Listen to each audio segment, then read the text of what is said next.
Fala rapaziada do canal, sejam todos muito bem-vindos a mais um vídeo de informações do mundo do futebol carioca. Sendo que antes do vídeo começar, peço a todos vocês que se inscrevam aqui embaixo, deixem um like e deixem um comentário para fortalecer o vídeo.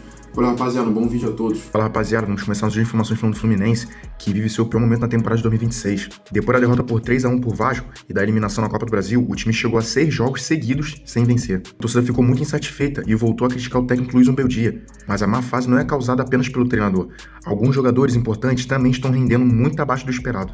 Os casos que mais chamaram a atenção são do Lúcio Acosta e Savarino. Os dois foram fundamentais quando o Fluminense brigava pela primeira posição no Brasileirão, mas há alguns meses não conseguem repetir o mesmo futebol. Umbeldia disse que também não sabe explicar a queda de rendimento dos dois jogadores. Segundo o treinador, eles continuam sendo importantes, mas vivem um momento ruim. Outro problema são as lesões. Em diferentes momentos da temporada, o Fluminense perdeu jogadores importantes. Primeiro ficaram fora Lúcio Acosta e Martinelli, o que complicou a situação da equipe na Libertadores. Depois o time passou a sofrer com vários zagueiros machucados. Agora surgiu mais uma preocupação.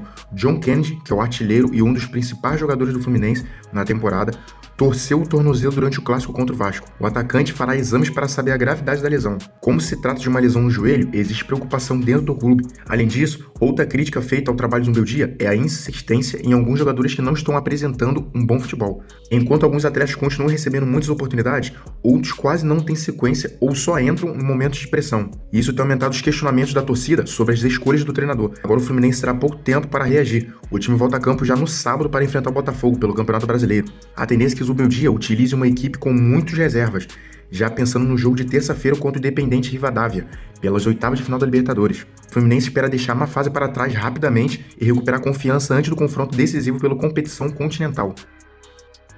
Agora, a partir de falar do Vasco, Breno foi o grande nome da vitória do Vasco ontem contra o Fluminense e garantiu a classificação para as quartas de final da Copa do Brasil. O atacante que vinha sendo pouco utilizado e até poderia deixar o clube foi a surpresa do técnico Pedro Emanuel entre os titulares.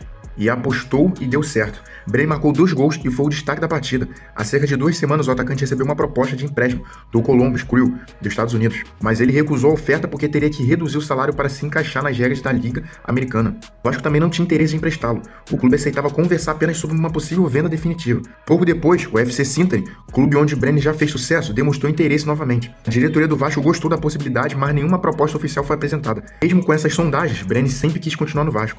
O atacante acreditava que ainda tinha uma dívida com o clube que queria mostrar o seu verdadeiro futebol. Segundo ele, os primeiros meses no Brasil foram difíceis, principalmente na parte emocional. Depois da vitória sobre o Fluminense, Breno falou sobre a mudança que viveu. Ele disse que há alguns meses era visto como vilão pela torcida, agora saiu de campo como herói. Mesmo assim, o atacante afirmou que precisa continuar trabalhando e manter os pés no chão, porque sabe da pressão que é jogar no Vasco. Ele Emanuel explicou a escolha por Breno. O treinador queria um atacante com boa técnica e qualidade no passe para esse tipo de jogo. Essas características fizeram o Breno ganhar oportunidade como titular.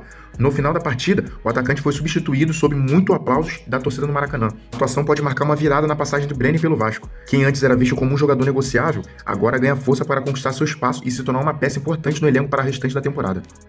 Agora vamos partir falar do Flamengo, que mudou suas prioridades no mercado de transferências. Antes, o principal alvo era o meia Thiago Almada. Agora o foco da diretoria passou a ser o atacante Luiz Henrique, que joga no Zenit da Rússia.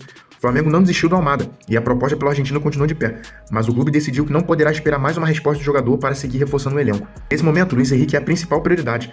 A contratação do atacante pode até custar mais caro do que seria a negociação por Almada. Por isso, o Flamengo acredita que dificilmente conseguirá contratar os 2 jogadores ao mesmo tempo. Isso só mudaria se surgissem condições muito favoráveis, como um pagamento ou uma parcela maiores por algum jogador do elenco. Luiz Henrique é um desejo antigo da diretoria rubro-negra. Antes mesmo dele acertar com o Botafogo, dirigentes do Flamengo chegaram a conversar com o jogador na Espanha. O Luiz Henrique gostou do projeto apresentado pelo clube, mas o Flamengo não tinha condições financeiras para fechar o negócio, e o Botafogo acabou contratando um atacante. Mesmo assim, o jogador nunca deixou de estar no radar do Flamengo. Enquanto aguardava uma resposta do Thiago Almada, a diretoria deu um prazo ao jogador. O diretor José Boto chegou a viajar para a Argentina para tentar acelerar a negociação, mas a viagem não trouxe o resultado esperado.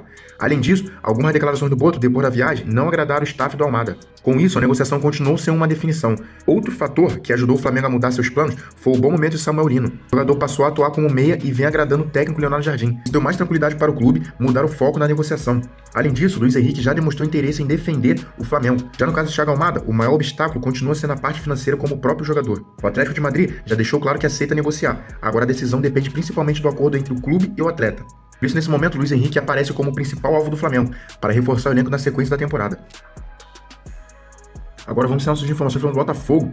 O lateral Vitinho falou sobre a possível mudança no comando do SAF do Botafogo. Segundo ele, os jogadores ainda não conversaram com Gabriel de Alba, empresário do GDA Luma, mas esses primeiros encontros devem acontecer em breve. Vitinho contou que o elenco já recebeu algumas informações sobre os planos para o futuro do clube. Apesar de não revelar detalhes, ele disse que ainda está feliz porque tudo que foi prometido até agora está acontecendo. Nos bastidores, existe a expectativa de que Gabriel de Alba esteja no estado de Newton Santos no dia 20 de agosto, quando o Botafogo enfrentar um Cianciano pela Copa Sul-Americana.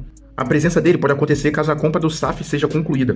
Enquanto isso, o GDA Luma já começou a investir dinheiro no clube. Em julho, a empresa antecipou um aporte de cerca de 75 milhões de reais para ajudar o Botafogo a pagar as despesas imediatas. Esse valor representa quase a metade do primeiro investimento previsto. Inicialmente, a empresa faria um aporte de 25 milhões de dólares, depois da assinatura oficial da compra do SAF. Como a negociação ainda não foi concluída e o clube precisava de recursos, o GDA decidiu antecipar parte desse dinheiro. Ao todo, a empresa pretende investir cerca de 105 milhões de dólares no Botafogo ao longo dos próximos anos. Agora a expectativa é pela conclusão da venda do SAF e pelo início da nova fase do clube sob o comando de novos investidores.